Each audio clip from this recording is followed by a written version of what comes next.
Miguel, ¿cómo estás? ¿Me escuchás bien? Sí, perfectamente. Bueno, me alegro. Ahora estamos vía Skype nosotros, sí. Intentando nuevamente escuchar tu primera respuesta a la actualidad del sector de la producción ganadera.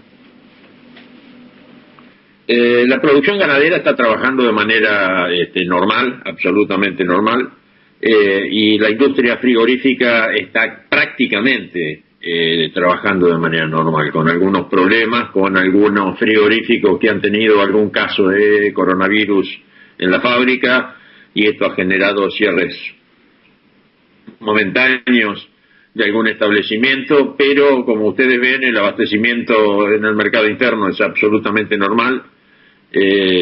No ha habido faltante de carne en ningún momento, ni siquiera cuando inició la cuarentena, donde las curtiembres, como siempre, aprovechando de cualquier situación para robar al productor y a la industria, decidieron no retirar los cueros y después terminaron retirando los cueros pero sin pagarlos, lo que hizo que el sector de la industria debiera aumentar entre 3 y 5 pesos el kilo gancho, porque de cobrar mal, pero cobrar algo el cuero, pasó a no cobrar nada. Y el cuero es era uno de los elementos del recupero más importantes, y hoy directamente no lo pagan.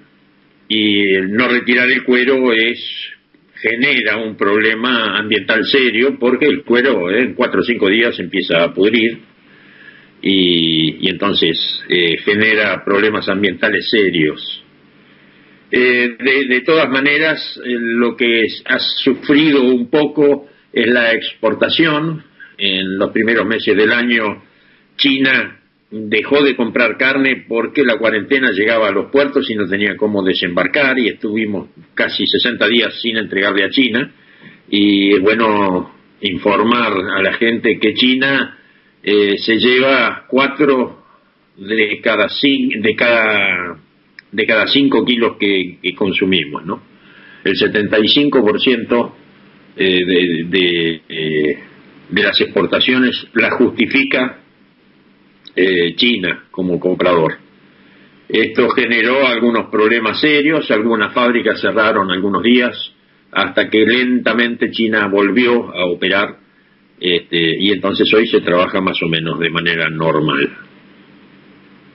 Hay en estas últimas jornadas, últimas semanas, se nota como una baja en el precio de la carne.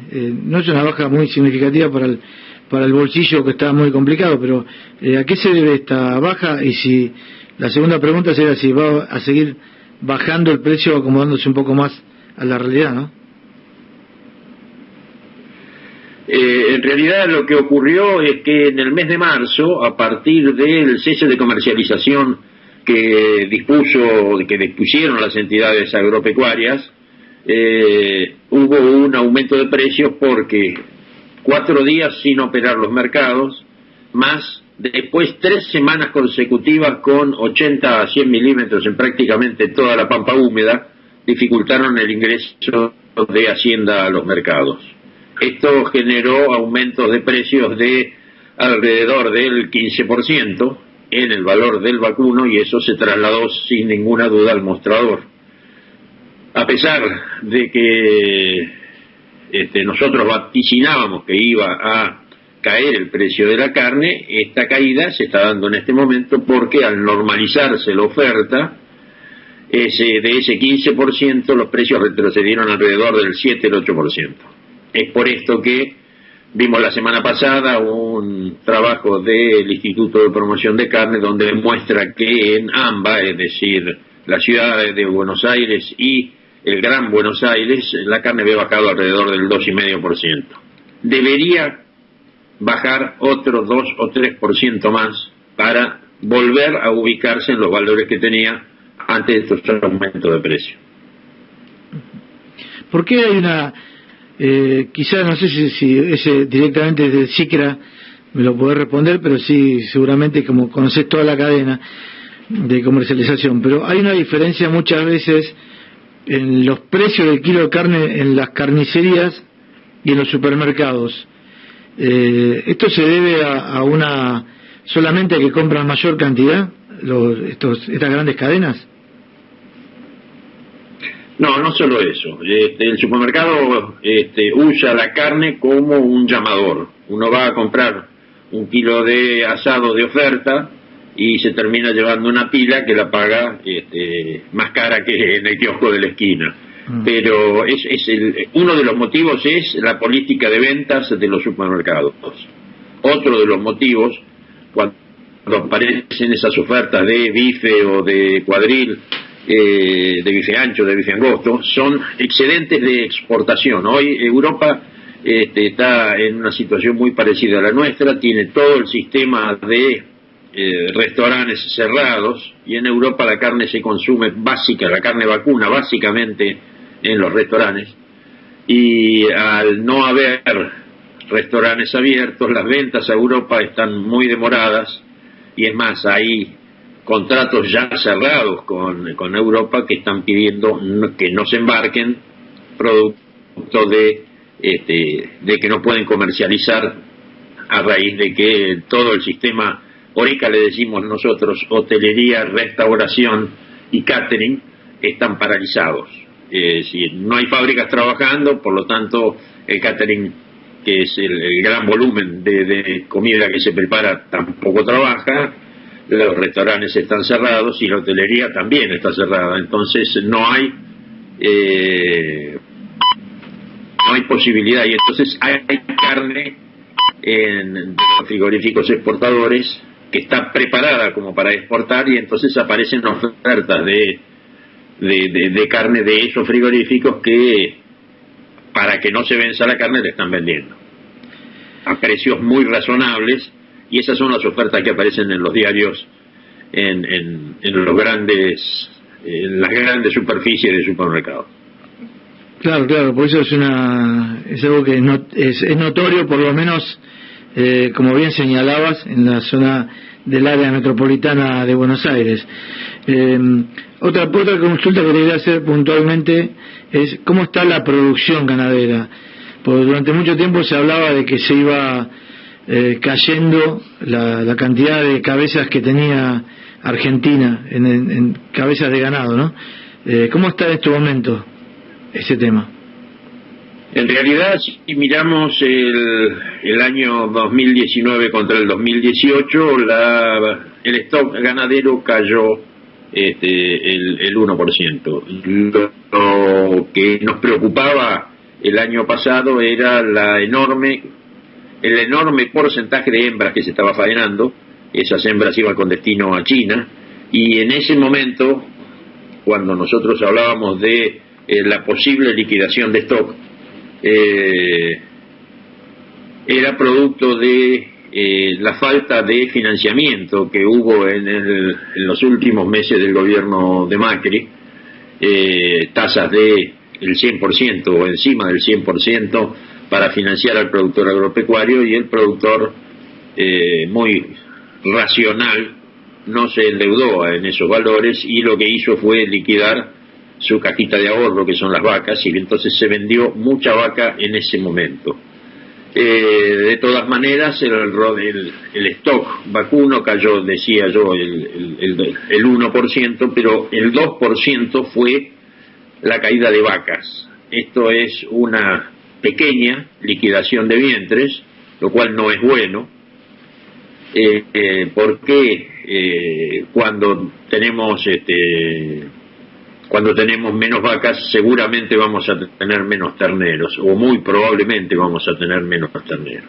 Hubo un pequeño aumento en la productividad de esas vacas. Andamos en alrededor del 64-65% de terneros por vaca,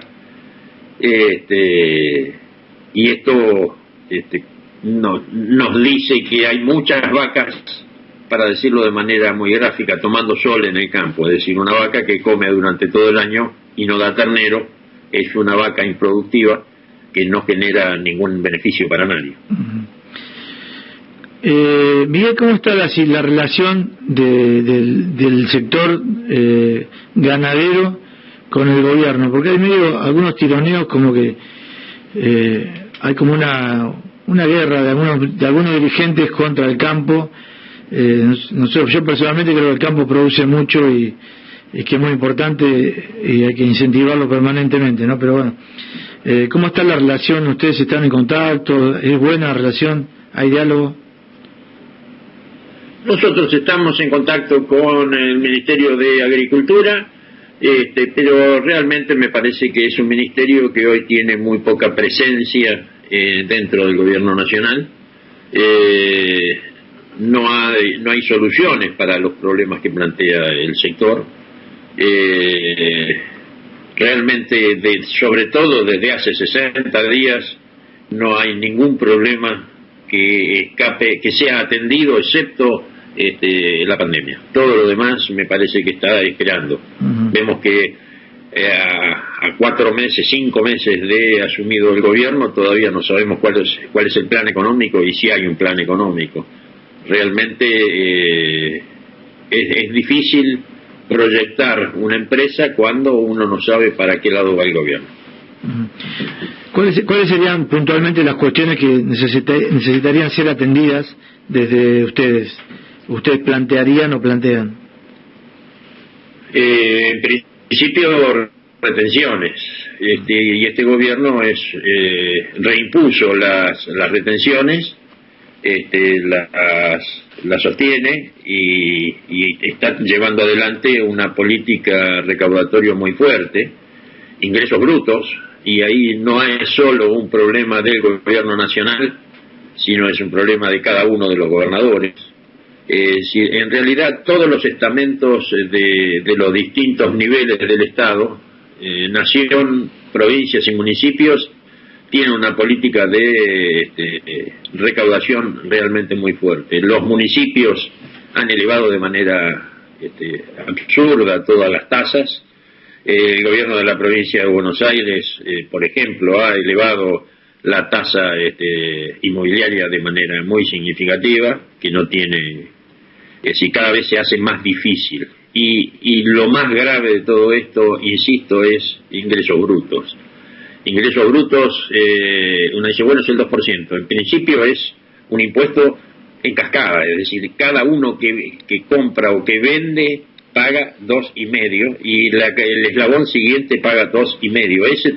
Esa cadena terminan siendo el 7,5 y el 8% de impuestos en una cadena que tiene 3 o 4 eslabones, digamos, donde no hay mucha intermediación, sino son 3 o 4 eslabones, desde la producción hasta el consumidor. Termina el consumidor, porque en definitiva lo paga el consumidor pagando el 8% más. Si a eso le sumamos el 21% de IVA y si le sumamos tasas municipales de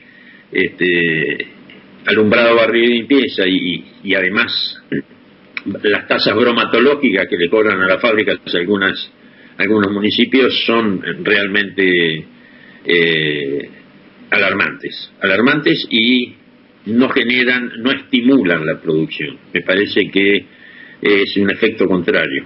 El aumento de las tasas y de la cantidad de impuestos hace que tengamos el 40% de la economía informal, y esto no es bueno para nadie. Miguel, te agradecemos mucho por la comunicación. Bueno, por suerte pudimos dialogar a través de Skype y quedamos en contacto como siempre. Cómo no, con gusto. Hasta pronto. Bueno, escuchamos a Miguel Schiaretti, quien es presidente de la Cámara de la Industria y Comercio de Carnes de la República Argentina.